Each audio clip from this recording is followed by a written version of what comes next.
Previously, Rudy encounters a man with green hair and something red embossed on his forehead, and as they communicate using demon god language, the man introduces himself politely as Rudyard Supergia. After waking up, Eris is initially wary of him, but she comes around after some convincing from Rudy. With this incident behind them, however, when they pass through a village, the children are suspicious of them. Using his powers of telepathy, he speaks with their chief and eventually gets them to enter the village. With this incident behind them, Rudy sets out to protect the children and help everyone get back home safely. When the chief notices the necklace Rudy is wearing, he mentions Roxy's name. The man who originally turned them away freaks out. Apparently, Roxy is his daughter, but he hasn't seen her in 20 years. They're allowed entry to the village and explain how they came to be on the demon continent. The chief is worried about Rudyard escorting them since superds aren't allowed in cities. He responds that he'll just kill everyone in the city if that's the case. He becomes angry when Rudy asks if it's true they turned on their allies in the war. Rudyard recounts the story of the demon god, Laplace, and how he gave their tribe cursed spears during a war 400 years ago. These weapons were known as superds and had the power to make warriors turn on their own families. To restore his family's honor, Rudyard pledges to stop at nothing in order to cleanse their name from this misfortune. Eris is relieved to have an opportunity to contribute. She will use the sword gifted by Roxy's parents to increase the group's chances of success. The group's mood quickly sours when they reach the first super-controlled city and see its guards searching for someone named Dead End. After concluding that Dead End is Rudyard's nickname, Rudy devises a plan to disguise him as a member of the Magurdia tribe. To do this, he dyes Rudyard's hair blue and gives him Roxy's necklace. To make some money and lighten people's fears of the superds, they join an adventurers guild and put on a show under their new party named Dead End, but with an emphasis on good deeds. It is hoped that news of these good deeds will spread far and wide. He's visited with the aid of the man-god and his goals again, who tells him to be given the low-ranking quest to discover a misplaced cat. The subsequent day, with the use of his 0.33i, Rudyard without problems finds the region they're searching for. The cat is a bit greater than they assumed at the outset.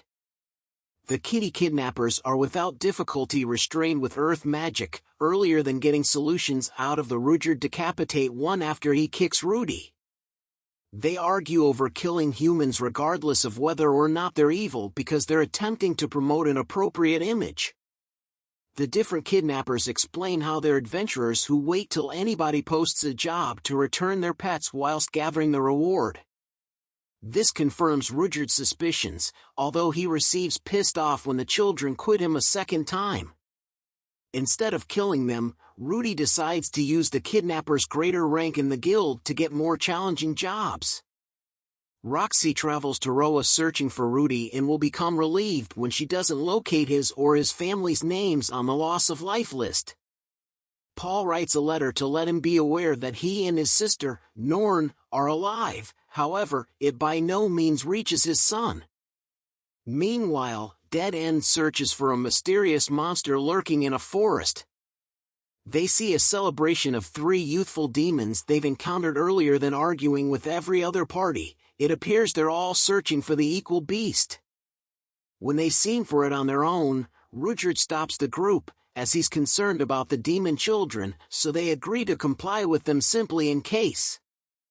Rudy stops Rudyard from stepping in once more when the birthday party is attacked by way of 2 monsters at once, questioning it would be satisfactory to store them and bolster their names.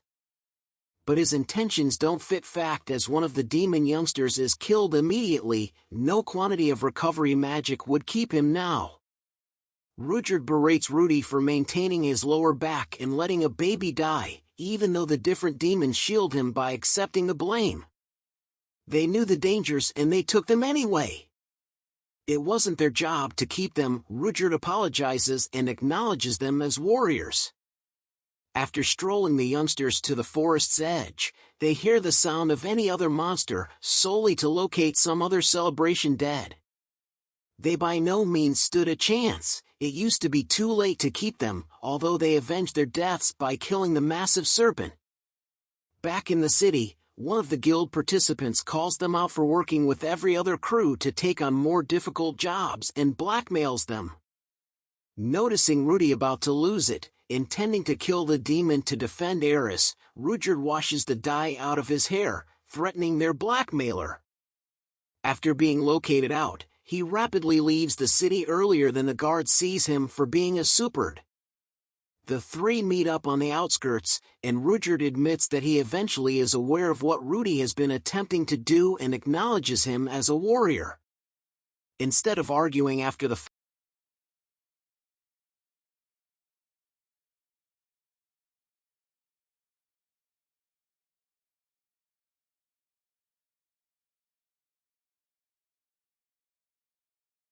That's it for today. Thank you for watching AnimeTv. Please do like, share, and subscribe.